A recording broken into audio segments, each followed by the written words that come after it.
I was gone on a business trip for 2 weeks. The moment I walked into the mansion, I found Derek tangled up on the bed with his flashy young secretary, Brielle, going at it like rabbits. When they realized I'd caught them red-handed, they smirked and laid into me. Victoria, just play along and you can keep the Sterling title. Otherwise, you're nothing. I let tears of hurt roll down my cheeks, spun on my heel, and stormed out. The second the door slammed, every trace of sorrow vanished.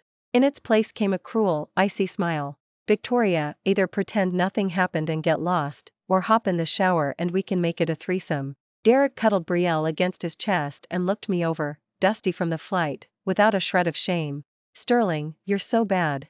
Am I not enough for you all by myself? Brielle cooed in his arms, then gave me a catty once-over. Sterling, your husband hasn't touched you in a full year. Didn't that ring any alarm bells? I honestly can't fathom how someone so stupid ever became Sterling, let alone run Sterling. Derek, you. I trembled from head to toe, grief thick in my throat, tears pouring.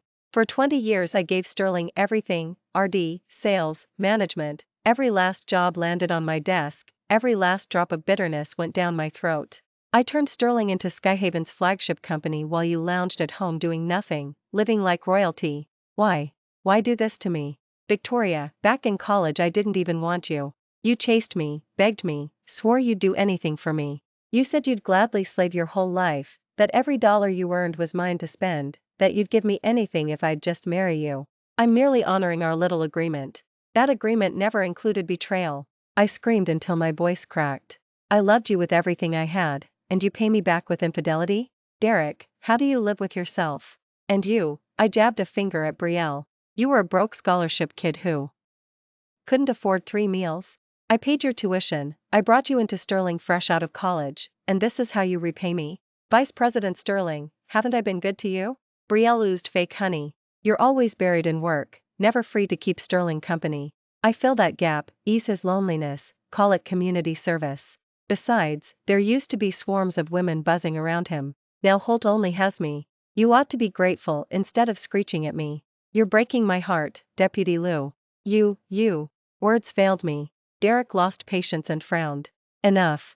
Pretend you saw nothing, keep the money rolling in, and I won't divorce you. You'll stay Sterling in name, keep your VP title, and bask in the envy of the city. Cross me and I'll file tomorrow, boot you from headquarters, and leave you with nothing. Remember, every share of Sterling equity is in my name. You know that. I hung my head in staged defeat. Get lost, Derek snapped. A washed-up hag like you couldn't turn me on if you tried. Go book a hotel, sleep it off, and tomorrow smile for the cameras at Brielle's wedding. Play the part and maybe, just maybe, I'll throw you a pity night later. Sterling, don't, Brielle simpered. I plan to drain you dry, not a drop left for anyone else. Little tramp, Derek teased, tomorrow you marry that gym rat. With a body like his, surely Holt can keep you fed. All muscle, no stamina. Holt doesn't compare to you. Brielle gazed at Derek like Holt was a god. If I didn't need him as a smokescreen, I'd never walk down the aisle with him. Flattered, Derek grinned. Put the wedding gown on in a bit and serve me properly, Big Brother style. I'll send you straight to Cloud 9. Holt finally glanced at me, voice turning arctic. Victoria, scram, now. Sob. I ran out, tears streaming. Bang! The instant the door shut, the faucets turned off. Every trace of grief was wiped clean. In its place, a savage, blood-curdling smile. Derek, Brielle, in my last life you strung me along until I threw myself into the river. The day I reincarnated 1 year ago, I vowed every backstabber would pay in agony. For 12 months I bided my time, laying traps, tightening nets, and now the clock is about to strike. I strode out of the mansion, slid into my car, and opened a surveillance app. On screen, Brielle writhed beneath Derek in her ornate wedding gown, both of them spewing filth. I toggled between camera angles, watched their little porno for a few seconds, then felt my stomach lurch and killed the feed. Next, I speed-dialed a contact labeled IT, Xavier. President Sterling, good evening. Xavier answered, respectful. The footage, are we rolling? I asked coolly. I hit record the instant you stepped into the bedroom. Good. Edit the highlights reel. Premiere it at Brielle's wedding tomorrow. Grand's entire AV system is under my control. On your cue, the guests get the director's cut. Perfect. When this is over, a fat bonus and the manager's chair in tech division are yours. Thank you for the opportunity, President Sterling. I hung up and drove off, no hotel for me. Months ago I bought a waterfront villa in Skyhaven's brand new harbor development, bigger, newer, more lavish than the decade-old shack those two dogs call home. I slept like royalty, dawn came fast, and I painted my face with just the right shade of pitiful. Derek ate it up, stretching like a well-fed tomcat in the passenger seat. I knew you couldn't quit me. Behave, and maybe I'll pencil you in for some attention.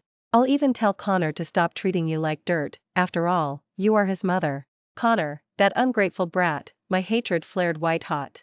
They say even tigers don't eat their cubs, yet the only emotion my son sparks in me is loathing. Vain, swaggering, constantly in trouble, none of that matters. What matters is that the boy I carried, fed, and financed looks right through me and worships the worthless man who donated sperm. No matter how crushing my schedule, I carved out minutes to guide him, and every time Holt answered with insults or even blows. In my last life, after Derek discarded me, I crawled to Connor for comfort. Holt kicked me aside and snarled, "Useless old bag, get lost." That was the moment my heart petrified.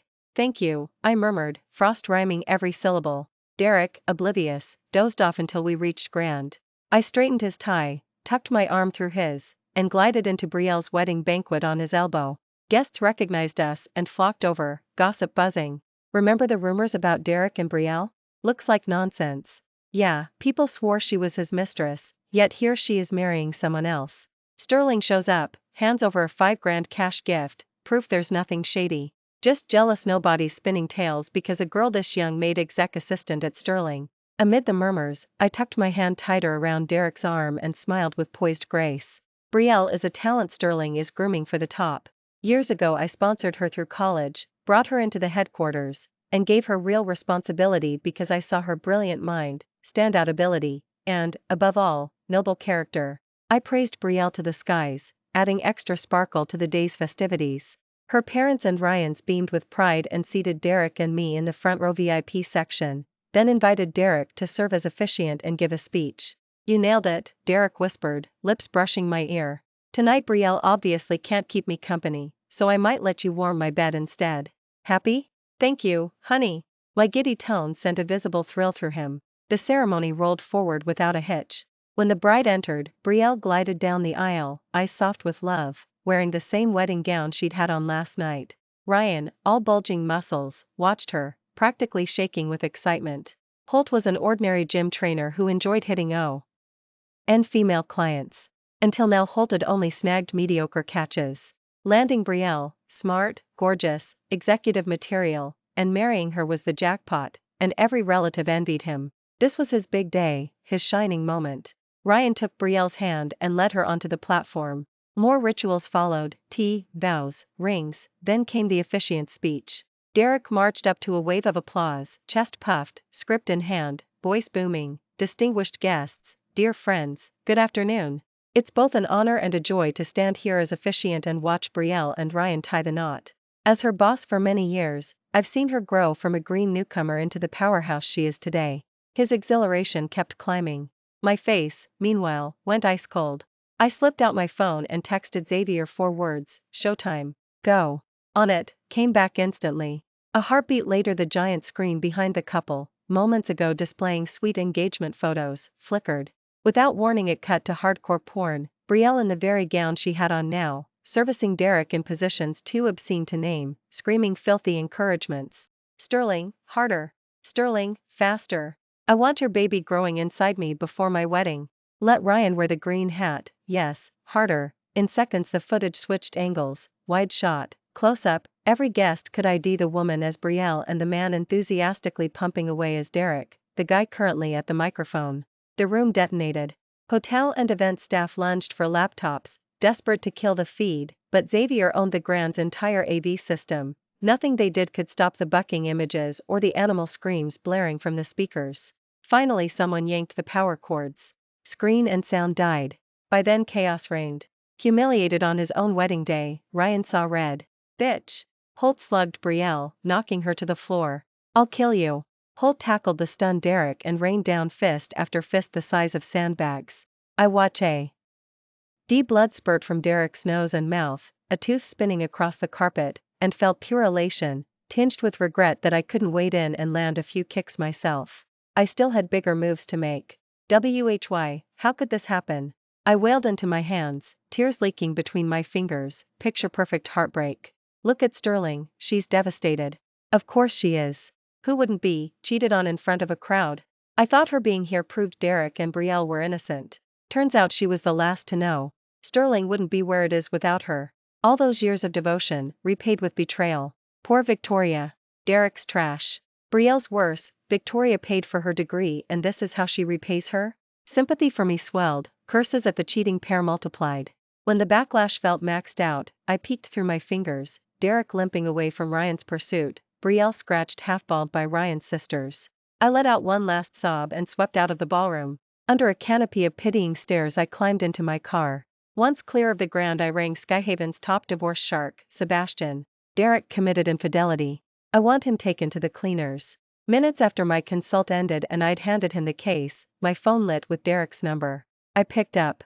Victoria. Where the hell are you? Get to Skyhaven and take care of me, now. Oh? Can't your little girlfriend nurse you? I sipped coffee in the lawyer's lounge, unhurried. She certainly isn't getting married today, so she's free to play nurse, and maybe slip into something red tonight and finish what she started. Right? Quit the sarcasm. Holt roared. If you're not here in 10, I'll divorce you and strip you of the Sterling name. Fine by me, I said flatly. I'm done being Sterling anyway. You, shock robbed him of words. What did you say? I said it's payback time, with interest. Victoria, talk to my attorney. I hung up and turned to Sebastian across the table. Holt. All yours. Pleasure. Holt flashed a predator's grin. You'll see what the city's most lethal legal pack can do. Laid up at Skyhaven, face bandaged, leg in a cast, Derek waited in vain for me. Sebastian strode in instead, divorce papers in hand. That woman dares file on me? Derek shrieked, shredding the documents. Liar. No way. Victoria walks away, she lives for the Sterling title. Sterling, Sebastian said calmly, producing a fresh copy, sign, or we add intentional destruction of legal documents to the docket. Derek snatched his phone, I'd already blocked him. Holt dialed Sterling's other VP, Martin. Martin glanced at me seated behind the chairman's desk. I nodded. I'm briefing Victoria, Martin answered coldly and, at my signal, cut the line. I listened to Martin's updates and smiled. Why did I wait a full year after discovering the betrayal? Because in that year I quietly, legally transferred the majority of Sterling equity into my name, secured the loyalty of most senior executives, including Martin, and gathered every shred of evidence I'd need to seize absolute control. While Derek and Brielle were tangled up in every steamy night, I was quietly preparing, quietly stockpiling strength, everything so I could hit back hard, right now. Derek called Martin again.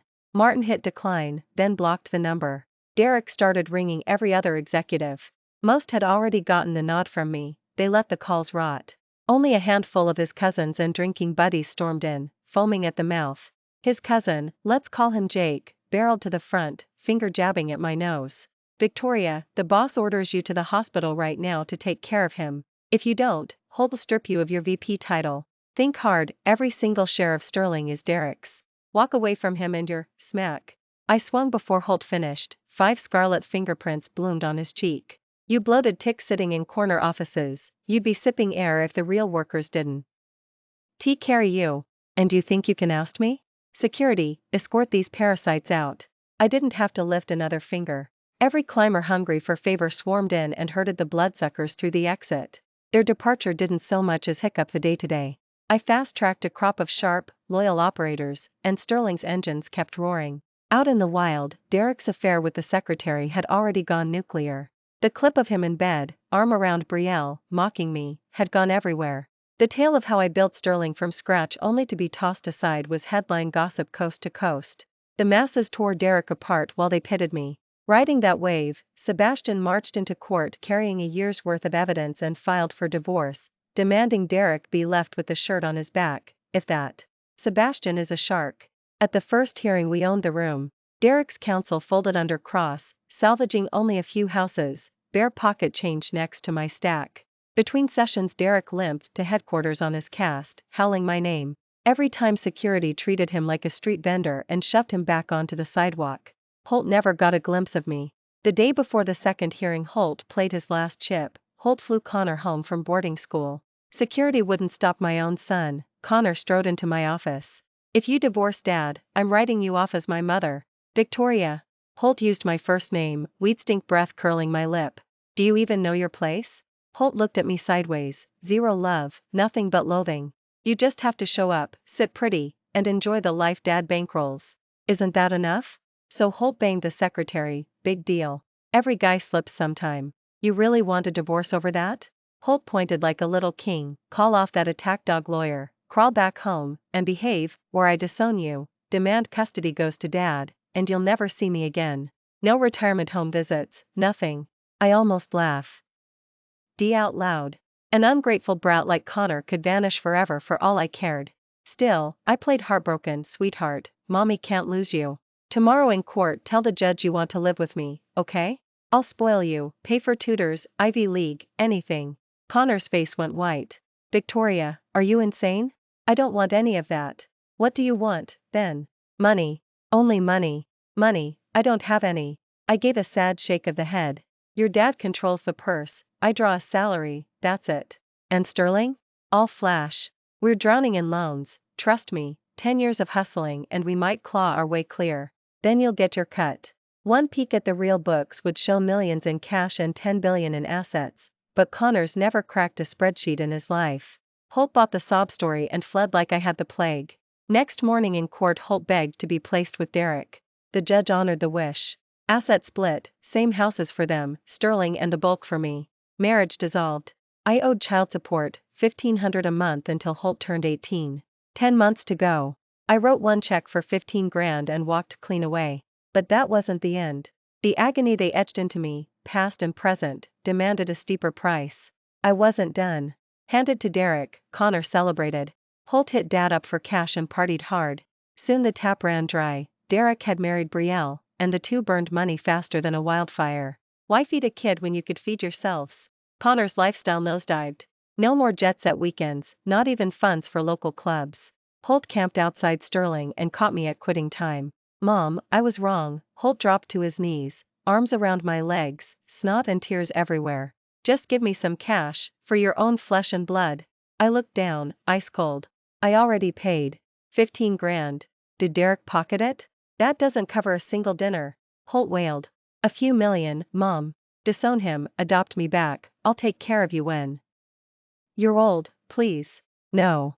I kicked free, the same heartless shove Holt once gave me. We're strangers. Beat it. Victoria. You'll drive me to my death, watch. Holt pointed at the streaming traffic. I'll jump in front of a car and end your precious bloodline. Then jump. I said it gently, good son, when you're paced I'll buy the finest mahogany urn, book you a plot in the premium cemetery, and personally pour your ashes. You, predictably, the pampered boy hadn't the guts. You'll regret this. Holt spat and slunk off. I learned soon enough what regret meant to him. Holt staged his own kidnapping. The caller demanded 5 million or my beloved son dies. I wired the money, then dialed the cops. Connors never hatched a plan more complex than a bong hit. Officers scooped him and his buddies high off their faces in Derek's condo. $500,000 in fraud, narcotics on the table, and all of them past 16. Connor was staring down serious criminal charges. The judge asked if I would write a letter of forgiveness for him. After all, Holt was my own son, and most of the $5 million loss had already been recovered. I stated, loud and clear, that trash like Connor should not be allowed to poison the world. The full weight of the law was the only education Holt deserved. As the victim, my sole demand was the maximum sentence. I truly wished Connor would spend the rest of his life inside Skyhaven hammering a prison factory machine and never see daylight again. Unfortunately, because Holt was still 17, Connor received only 3 years. During those 3 years I used every insight from my past life, seized every opening, and steered Sterling from city leader to national titan, assets topping 100 billion. My passion for philanthropy turned me into Skyhaven's most visible benefactor. I gave away billions, yet never slipped Connor a single dollar while Holt sweated in Skyhaven. When Connor got out Holt came begging for cash several times, but couldn't get past reception. Out of options, Holt went looking for Derek. Holt didn't know Derek had already been cleaned out and was sleeping on the street. The very day Connor was locked up, a startup founder approached Derek with a pitch deck painted in gold. The hustler swore that with one injection of capital Holt'd mint millions and showed piles of bogus proof. Derek, the clown, swallowed every word, mortgaged every property over Brielle's protests, and funneled the proceeds into the scheme. Holt then blocked the Sterling gate and crowed, "Victoria, I'm about to be filthy rich. When Sterling's on its knees I'll buy you out and watch you lick my boots while you beg forgiveness." "Derek, you're an insult to the name. You're a prize pig." I smiled, slid into my new chauffeured ride, and left him in the dust. Derek never realized the entrepreneur worked for me. Under my blueprint the venture imploded on schedule, wiping him out 100%. Brielle dumped him the instant the money vanished. Within weeks Holt had burned the last few bucks and became a sidewalk fixture. I saw him once before Connor's release. Filthy rags flapping, Holt dug a moldy bagel from a trash can, crammed it down, then drained a half-finished latte and slurped the soggy pearls with relish. Watching from my tinted sedan, I smiled the smile of a woman who'd balanced her books. Through a quiet tip, I arranged for Connor to find Derek snoring on a bus stop bench while I observed from the second-floor cafe. "Dad?" Connor stared at the reeking derelict Holt had once worshipped. "Connor, my boy." Derek lurched up and hugged him. "I'm starving. Take me to Lobster, sea cucumber, anything." "Get lost." Connor shoved him away. "Beat it, bum. I don't know you. I'm your father, feed me, get me a mansion, anything. A decrepit tramp like you, my dad?" Connor booted him. "I haven't had a real meal in days and you dream of steak? Die, parasite." Holt kept kicking. "It's your fault. If you hadn't banged your secretary I'd still. I'll be partying overseas, not sweating in Skyhaven 3 years and now penniless." Derek curled up, pleading. "Stop, blame Brielle. She seduced me. Let's make her pay. You know where she is? She's working in some office tower, let's shake her down." "Move it, deadbeat." Connor dragged him onward, adding another kick for motivation. I owned that tower and had ordered Brielle hired so the family circus could reunite beneath my skylight. I arrived first. Brielle, flirting at the copier, went white when she saw me. "You're fired," I told the division manager. "Victoria, please." Brielle dropped, slapping herself. "I was wrong, forgive me. You once said I'd be nothing without the Sterlings." "Who's nothing now?" "I am. Without you I'm dirt, give me one more chance." "Mercy?" When I jumped into the river she'd applauded. My glare stayed ice cold. "Security, escort her out." "Victoria, you'll rot in hell," she screamed as guards hauled her away. Outside the revolving door she ran straight into Derek and Connor. From my glass wall I watched the pantomime turn violent, fists, shoes, Brielle crumpling unconscious while they fled. The lobby cameras caught every frame, police scooped them up on felony assault. Brielle's brainstem was crushed, she became a vegetable and died weeks later when her rural family yanked the plug. 2 years on, sunbathing abroad, I received updates. Derek expired of a sudden illness in his Skyhaven cell. Connor earned extra years for an escape attempt. I celebrated by wiring another few billion to charity. Ex-husband dead, son gone, I remain rich, adored, and gloriously, forever content. Thank you for watching today's story. If you enjoyed this video, please give it a like and share it with your friends. We look forward to hearing your thoughts in the comments. Feel free to share your perspectives, and don't forget to subscribe to our channel for more exciting stories. See you next time.